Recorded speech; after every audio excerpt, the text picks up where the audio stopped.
오늘 다룰 이야기는 이사 가는 중에서 대장군 방으로 이사를 가는 때 어떻게 해야 되느냐에 대한 대장군 방에 대해서 영상을 찍어 보도록 하겠습니다.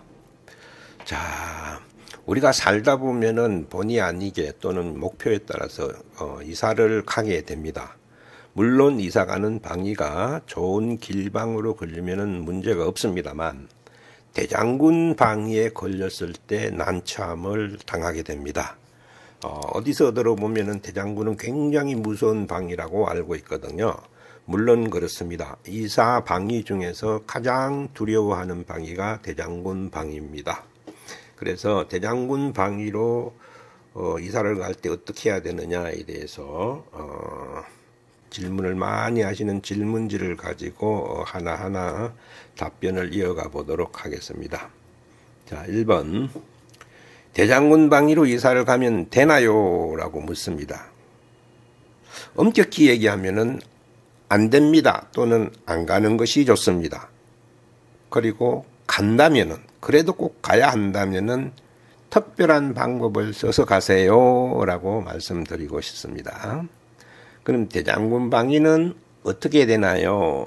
예, 대장군 방위는 동서남북 중에서 3년씩 머물게 됩니다. 북쪽에 3년, 동쪽에 3년, 남쪽에 3년, 서쪽에 3년 이런 식으로 대장군 방위가 배정되는데 요거는 이 아래 표를 보시고 참조하시기 바랍니다. 그 다음에 대장군 방위가 뭔가요? 이게 아주 기본이 없으신 분들에 대해서 또는 대장군 방위가 무섭다고는 알지만 대장군 방위가 뭔지 모르시는 분들에 대해서 설명을 드려보겠습니다.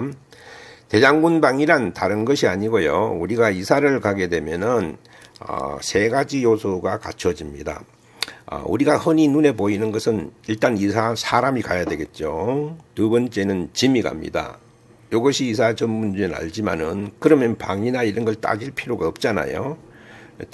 이사 방이나 길이를 택하는 이유는 뭐냐면은 이사를 갈 때 가신도 따라가기 때문에 그래요. 가신이 우리 눈에는 보이지 않지만은 어느 집이나 살림을 차리고 살다 보면은 자동적으로 가신이 가중 8신이라 그래 갖고 8신이 자리 배정을 하고 자리를 잡아요. 회사로 말하면은 8개 부서가 있는 것과 같습니다.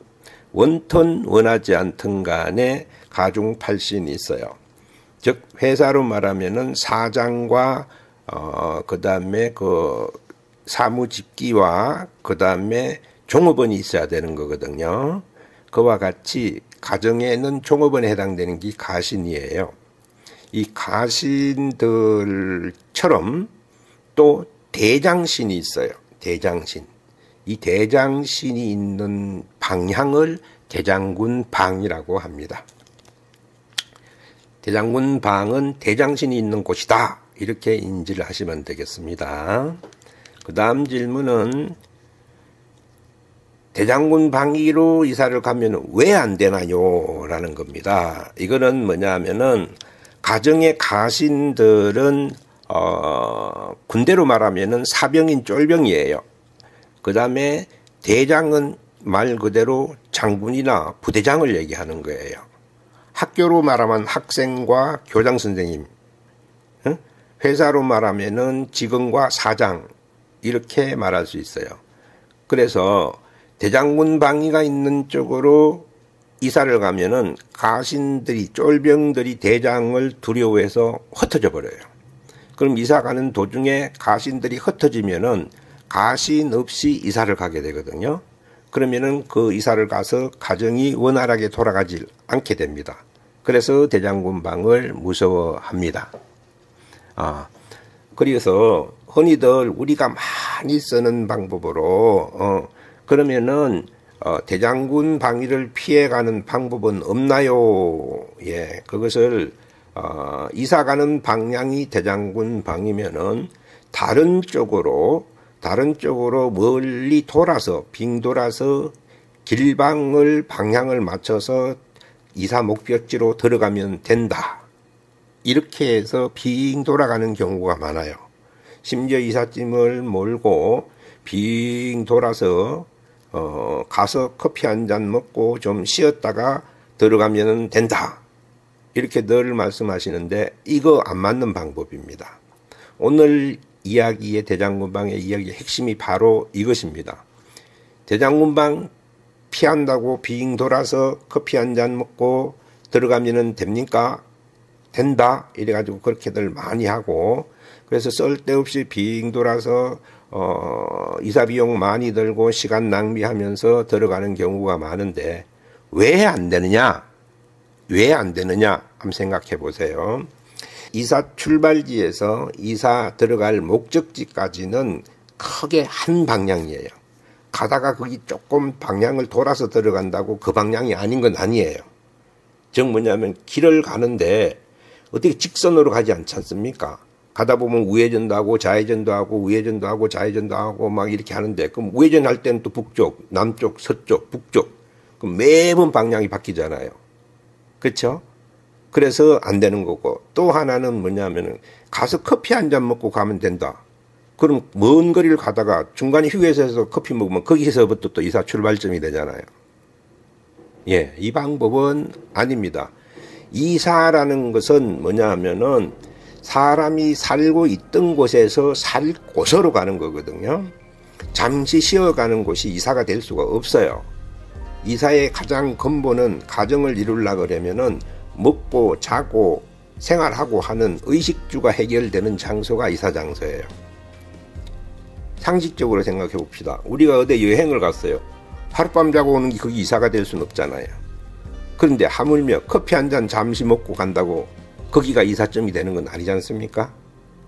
예, 그래서 빙 돌아서 가는 방법은 궁여지책으로 위로 삼기 위해서 하는 것이지 실제로는 안 됩니다. 그거는 안 되는 방법이고 맞지도 않는 방법이에요. 그러면 어떻게 해야 됩니까? 라는 거예요. 예, 어떻게 해야 되냐? 자, 원리를 생각해 봅시다. 이사의 대장군방의 가장 위험스러운 것은 뭐냐면 가신들이 대장을 만나서 흩어지기 때문에 그런 거예요. 학생이 학교에서 밖으로 땡땡이를 치러 나가는데, 밖으로 나가려고 하는데 정문 앞에 교장 선생님 있으면은 못 가잖아요. 그쵸? 그런데 이것을 피해가려고 하지 말고 떳떳하게 들어가는 방법이 있어요. 그 방법이 뭐냐면은 외출증을 끊어서 가면 됩니다. 교장 선생님이 있든 장군이 있든 간에 내가 밖으로 나가기 위해서, 외출을 하기 위해서 외출증을 가지고 가면은 당당하게 갈 수 있어요. 그럼 대장군 방위에 이사 가는 방법은 뭐냐면 외출증을 끊어서 당당하게 가라.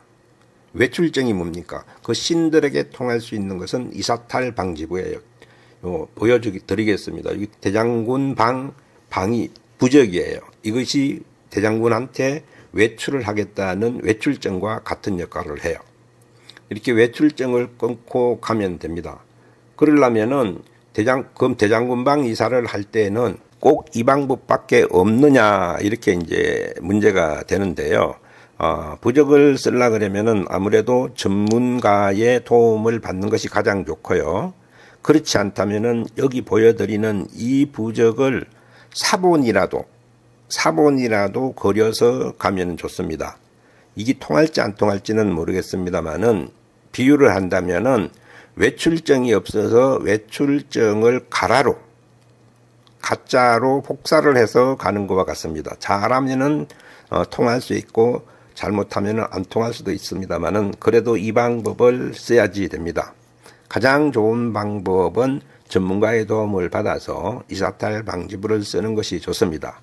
단순하게 대장군만 걸리는 게 아니고 이사에는 뭐 여러 가지 살도 있고 날에 대한 살도 있으니까 한꺼번에 이사탈 방지부를 써서 가시면은 좋을 것 같습니다. 자, 정리를 해보면은 대장군 방으로 이사를 갈 때 이미 정해져 있다면은 어쩔 수 없이 처방을 받아서 가는 것이 좋고, 그것도 어렵다 그러면은 대장군방 방지부를 복사를 해서라도 써서 가는 게 좋고요. 그리고 당장 이사를 갈 것이 아니라면은 대장군 방위가 들지 않는 해를 미뤄서 이사를 하시는 것이 좋다. 이렇게 말씀드리고요. 하나 꼭 알아두셔야 될 것은 대장군방을 피해가기 위해서 빙 돌아서 커피 한 잔 먹고 돌아서 가면 된다라고 하는데 그것은 안 되고요. 또 어떤 사람들은 이삿짐을 빙 돌아가기 위해서 잠시 위탁을 했다가 다시 들어가면 된다라고 하는데 그것도 생활 근거지가 아니기 때문에 안 되고 이사 비용만 많이 듭니다. 그와 같은 노력과 비용을 들이고 빙 돌아가는 기름값 대신에 차라리 이사탈 방지부를 써서 가는 것이 더 낫겠다라는 생각이 듭니다. 한번 잘 곰곰이 생각을 해보시고요. 일단 오늘은 대장군 방위에 대해서 알아봤습니다. 도움이 되셨다면 구독, 좋아요, 알림 부탁드립니다. 다음에 더 좋은 내용으로 여러분들을 찾아뵙도록 하겠습니다.